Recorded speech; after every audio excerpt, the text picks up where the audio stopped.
In this video, I'm going to show you the quick and easy way to make a pom-pom for your gnome. So you'll need a fork, a pair of scissors. Having a small pair with sharp tips like this is handy, but not absolutely necessary. And of course, the yarn that you're using to make the pom-pom.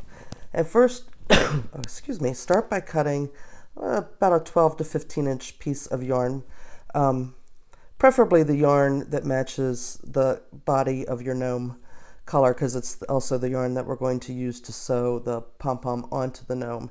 And just drop it down the center of the fork like that, so it's like half and half, front and back of the fork, and we're just going to let it hang there for now. Then take the colors of your pom-pom and start winding them around the fork. And you're just going to wind them a whole bunch of times. Make a fat little ball around your fork there. Whoops. There we go.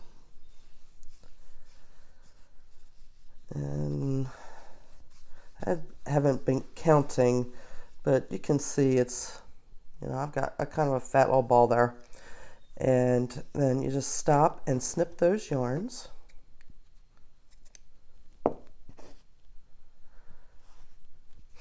And now, using that first yarn we cut, we're going to bring it up through the center of the fork and tie it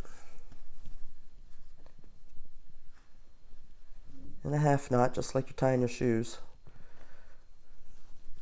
And pull it as tight as you can. Now this gets tricky because you have to hold the knot down there with one finger while you finish tying the knot with the rest of your hands. So do another half knot.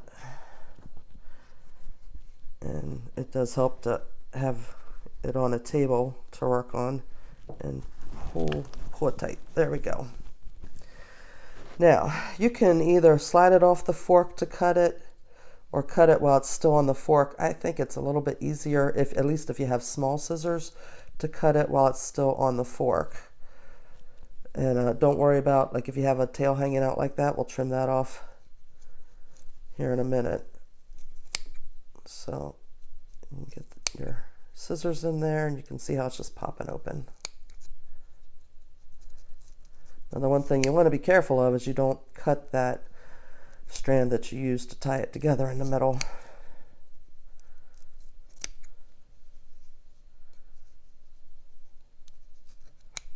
I think I got it all free from that side. Now I'll flip it over and cut the other side.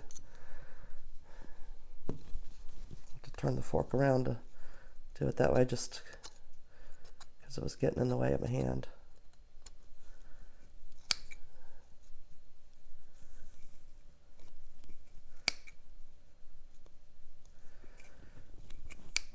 And your pom-pom's going to look a little Rastafarian at first. It's just the way it always is, but once we trim it up, and it'll look much nicer.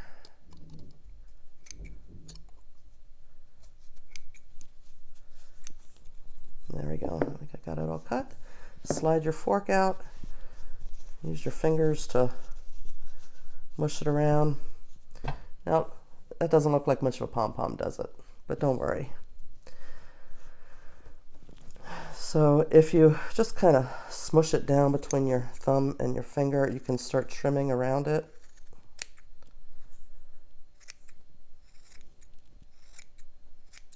Being careful not to cut these long pieces, because we're going to use them to tie it on to the body.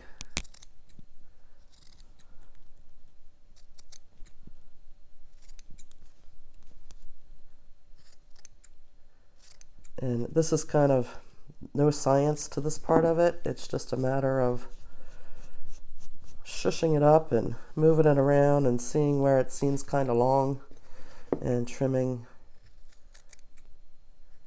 those, you may see some people that put it like between two round pieces of cardboard, and that's fine. It does smush it down and you can trim it this way, but then when you take the cardboard out, this part that was smushed between sometimes is wonky too, so then you have to end up trimming that. And I don't know, I've just found it's more of a hassle to cut out the right size cardboard circles and, you know, do all the toilet paper tube stuff, especially when doing a small one like this.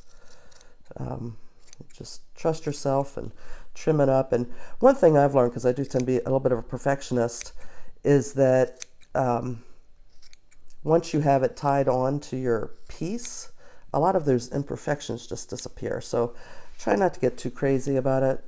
And you can see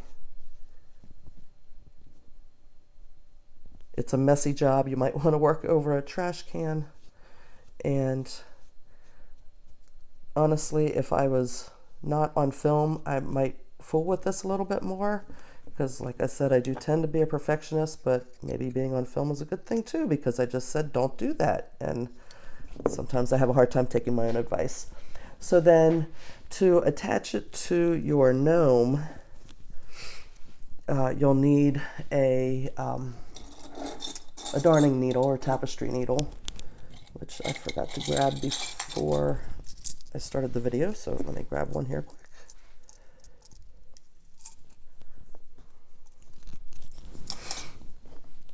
And you'll just thread one of these long ends through your needle.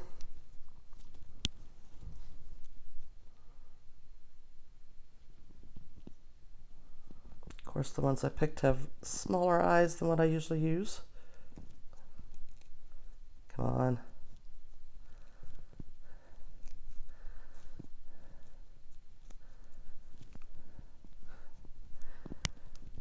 Well, this is not cooperating.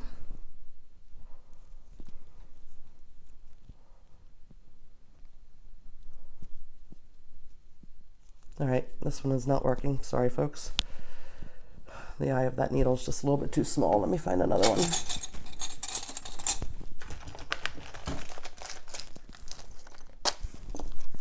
Real life knitting right now. Okay. Oh, this is my little notions box. I love these little beadsmith boxes. They keep so many things really nice and handy, and it's a pretty compact way of keeping a lot of notions. So I'm just going to use the other strand since I kind of bungled up the other one. Okay, so I've got one of the strands on my needle. I'm just going to thread it through the tip of the hat and then tie it